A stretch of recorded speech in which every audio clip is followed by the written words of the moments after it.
Magandang hapon mga katitik. Ayan, pumasyal na naman tayo ngayon. Year end visit dito sa ating farm. Medyo madalang tayo magbisita ngayon kasi masama yung panahon. Ngayong araw lang umaraw, nagpakita si Haring Araw. Ayan, ganun pa rin yung mga laga natin. Chinecheck lang natin yung mga laga natin kung kumusta na. Baka pag lipas ng bagong taon wala na sila dito. Wag naman. Yan, i-check natin kasi minsan nakakaligtaan kung baka may mga sakit yung bantay natin. Tayong taga double check. Yan. Yan yung mga alaga natin. Ayan, yung bulik natin. Yung nakagat ng bayawak. Survive. Ito naman yung ano natin, white kelso.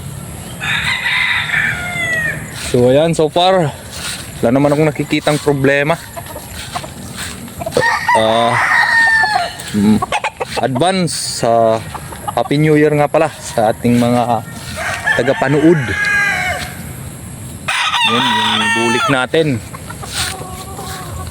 yung straight comb natin na medium yung size nya, mababa.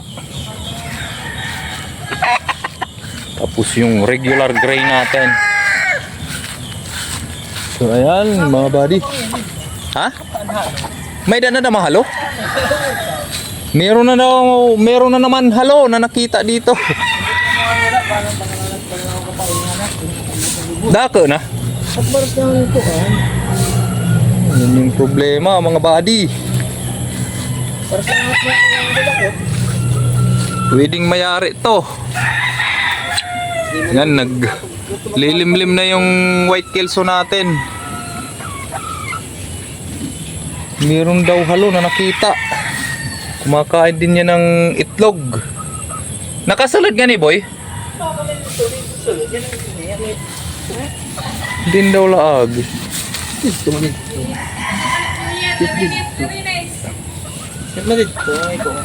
Bali na ka na ng salod. Nakakain giginong ko ang kuno kuha dog pag duok may ko magtrat yung sibot. So sibot ko Binalbag na lang.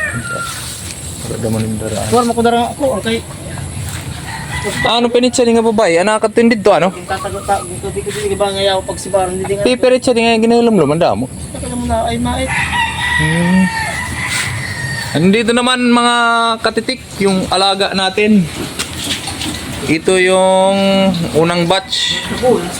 Yung 11 heads. Pero na yung kabulan boy? 2 months na. 3 days. Yan, malaki-laki na.